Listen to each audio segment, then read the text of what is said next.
Hello friends, स्वागत है आप तमाम लोगों का लक्की राज कॉन्सेप्ट महादेव शिवरिया जम्मू बिहार।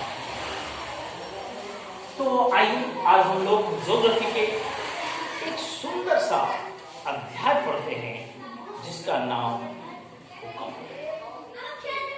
इसे अंग्रेजी में अर्थक्वेक भी कहते हैं और यह एक विनाशकारी प्राकृतिक आपदा है और ये जब आते हैं तो अक्सर जनजीवन को भारी आर्थिक क्षति होती है। इससे हमेशा नुकसान होता है, हर दृष्टिकोण से हमें क्षति पहुंचती है। तो हम जानते हैं भूकंप के बारे में। तो सबसे पहले हम लोग भूकंप की परिभाषा देखते हैं। भूमि का अनावश्यक रूप से कंपन करना भूकंप कहलाता है।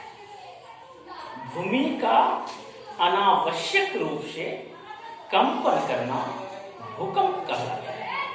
ये भूकंप का परिभाषा है। यह एक विनाशकारी प्राकृतिक आपदा है। यह एक विनाशकारी प्राकृतिक आपदा है। तो हम लोग जानते हैं भूकंप का अध्ययन करना सिस्मोलॉजी। हम जिस विज्ञान की जिस शाखा के माध्यम से भूकंप का अध्ययन करते हैं उसे सिस्मोलॉजी। भूकंप की तीव्रता, भूकंप जब आते तो काफी तीव्रता होती है और इसकी भूकंप की गति हम लोग सिस्मोग्राफ से मापते हैं और भूकंप की तीव्रता की माप जो है हम लोग अक्सर रिएक्टर स्केल के द्वारा करते हैं और हमेशा ही 7 रिएक्टर पैमाना से अगर अधिक गति से भूकंप आ जाए तो यह विनाशकारी। अक्सर 7 गति से कम ही भूकंप आए तो हम लोगों के लिए फायदे। तो आइए आज हम लोग जानते हैं इस वीडियो के माध्यम से कि भूकंप क्यों आते हैं और इसमें ऐसे टॉपिक पर हम लोग चर्चा करेंगे जो अक्सर परीक्षा में पूछे जाते हैं। तो दोस्तों देखिए, तो पृथ्वी के लगभग 100 किलोमीटर के दायरे में पड़ने वाला भाग जो है तरल प्लेट के रूप में जाना जाता है। तरल मतलब ये लिक्विड होता है। ये तरल प्लेट ही भूकंप लाने में बहुत सहायक होता है। तो आइए हम पृथ्वी की गति के बारे में पढ़ते हैं। पृथ्वी की 3 गति, एक रूपांतर गति है और इसी गति के कारण भूकंप है। इसकी जो अपसारी गति है इसके कारण अक्सर ज्वालामुखी आता है और तीसरा अभिसारी गति है जिसके द्वारा अक्सर बड़े बड़े पर्वतों का निर्माण होता है, जैसे हमारे हिमालय का निर्माण भी अभिसारी गति के कारण है। तो हम लोग जानते हैं कि भूकंप क्यों आते हैं, इसके बारे में हम लोग चर्चा कर रहे हैं। तो देखिए कि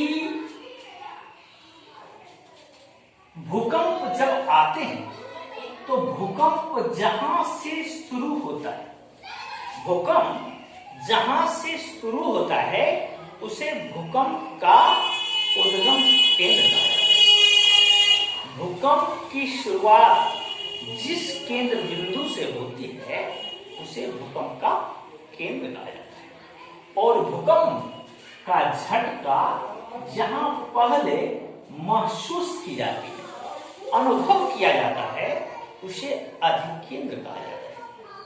अधिकेंद्र अक्सर भूकंप केंद्र और अधिकेंद्र में अंतर वो राइज क्वेश्चन करता है दोस्तों। तो आइए, तो जहां से भूकंप की उत्पत्ति होती है उसे भूकंप केंद्र, और जहां भूकंप का पहला झटका अनुभव किया जाता है उसे अधिकेंद्र। तो बता चुके दोस्तों, 7 रिएक्टर पैमाना से अधिक तीव्र गति से अगर भूकंप आ जाए तो वो खतरनाक होता है। तो भूकंप जब आते हैं तो इससे 3 तरंगें निकलती है। एक तरंगे पी है, दूसरा एस और तीसरा एस। पी तरंगे को हम लोग प्राइमरी यानी प्राथमिक तरंगे कहते हैं, जो 8 किलोमीटर प्रति सेकेंड की गति से आता है। 8 किलोमीटर प्रति सेकेंड की गति से आता है। दूसरी जो तरंगे हैं सेकेंडरी, वो 4 किलोमीटर प्रति सेकेंड यानी एस मतलब सेकेंडरी द्वितीय तरंग, ये 4 किलोमीटर प्रति सेकेंड की। और तीसरा जो एल है यानी लार्ज तरंग है, ये लगभग 1.5 km पर सेकेंड यानी लगभग 1.5 किलोमीटर प्रति सेकेंड का रेशियो से ये तरंगें इतनी तीव्र गति से आती है कि ज्यादा विनाशकारी नहीं होती। ठीक उसी प्रकार जैसे यदि हम लोग एक शीशे के विंडो से गोली को चलावे तो गोली एक सुराख बनाकर सीधे बाहर निकल जाती है। क्यों? क्योंकि गोली की रफ्तार।